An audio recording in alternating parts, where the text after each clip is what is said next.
Now, a recent Investopedia survey found that people are more financially fearful than they've been in years, worried about rising prices, spiking car costs, nonstop tariff headlines, and of course the sell-off that we saw in the markets.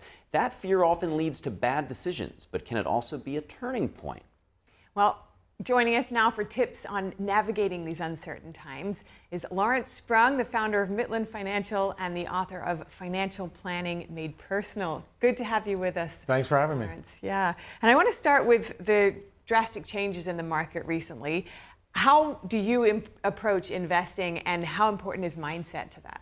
Mindset is super important. You have to stay calm during turbulent times when we're in, like we are today.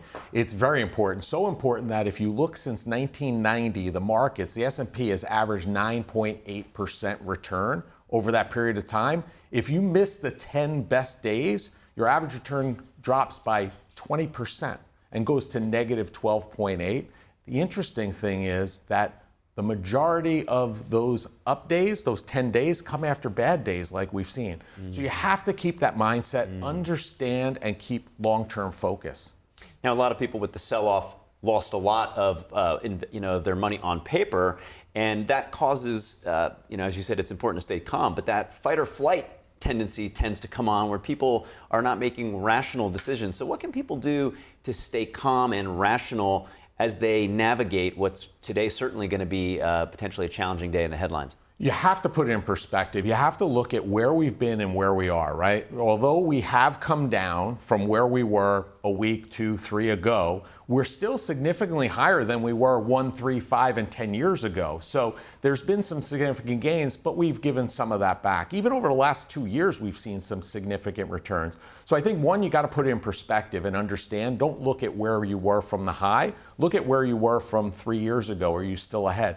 2 is make sure you have a plan, right? Make sure that you have a plan in place and see where this downturn now impacts that plan. In many cases, it may not have an impact on that plan. So be cognizant of that. And if you don't have a plan, now's one of those times that you should be thinking about getting one in place. It's a great mile marker. Rather than looking at the markets, looking at the ups and downs and getting that uneasy feeling, you look at your plan, stay long-term focused or even shorter-term focused, and see if you're able to still meet those goals that you have on slate.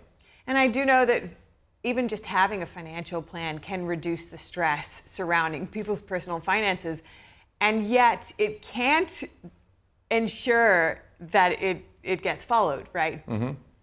To the T. So what can people do if they are experiencing some doubt and they're really not sure, considering all of these changes? So listen, we're a big fan that if people do it on their own and they can and they could do, that's great. But I also will share with you, there was a study done by Vanguard several years ago that showed working with a financial advisor can add 3% additional upside to one's portfolio over the long term. The main reason, and they broke down that 3% by different segments, the biggest component of that 3%, I think somewhere around the neighborhood of 1.2% of it, was behavioral financial coaching, having an advisor to coach you through environments like this. Quite frankly, we work with some great families, and this is the time that we really earn our keep because we have to be there for them, supporting them, and being their right rock in what seems to be a turbulent time to making sure that they're on path to that plan. Speaking about coaching and counsel, in life and in investing, timing is everything. So people are seeing what's happening last week and what's going to happen today most likely. How would you advise people to think about the timing? Obviously, everybody wants to buy low, sell high, but you're talking about more of a long-term calm and to have a plan. So what would you say to people who are nervous about what's happening in timing? Yeah, I mean, as far as timing concerned, I know that old adage, but at the same time, nobody can time the market. You're never going to pick the bottom. You're never going to pick the top. So you have to look at your portfolio and see, again, am I on or off target? And if you're on target, maybe just take a deep breath and take a look elsewhere. 2, maybe there's opportunities that you can take advantage of in your portfolio today. There might be an opportunity to take tax loss harvesting and take some losses in your portfolio to lower your tax liability for the year. It may also present a great opportunity. Youngsters, my son called me on Friday. He goes, "Hey, Dad, should I be putting more money in my Roth IRA?" And I said, "Do you have the money available?" He goes, "Yes." I said, "Then put it in.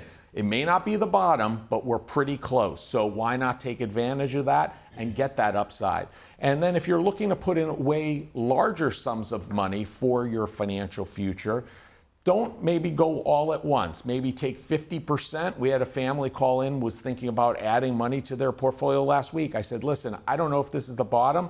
Let's put in 50% of what you were thinking today. We'll reevaluate in a month or a week, a couple weeks, see where we're at, and then make a decision. Maybe we put in half of the remaining half and then dollar cost average into the market." So there are certainly things you can be doing. If you're also, one last thing I would say is if you're on the fence thinking about doing a Roth conversion, meaning converting IRA money to Roth IRA, now with the markets down, you can convert money right into that Roth IRA. It might present a great time to do that. So many great practical steps you can take in these uncertain times. And yet, just due to that financial stress, there is quite a lot of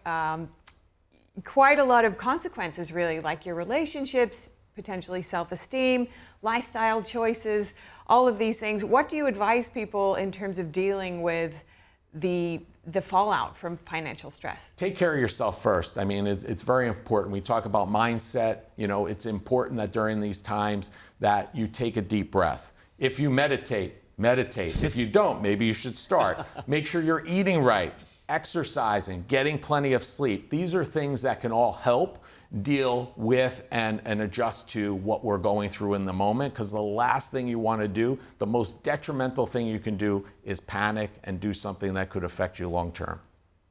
Yeah.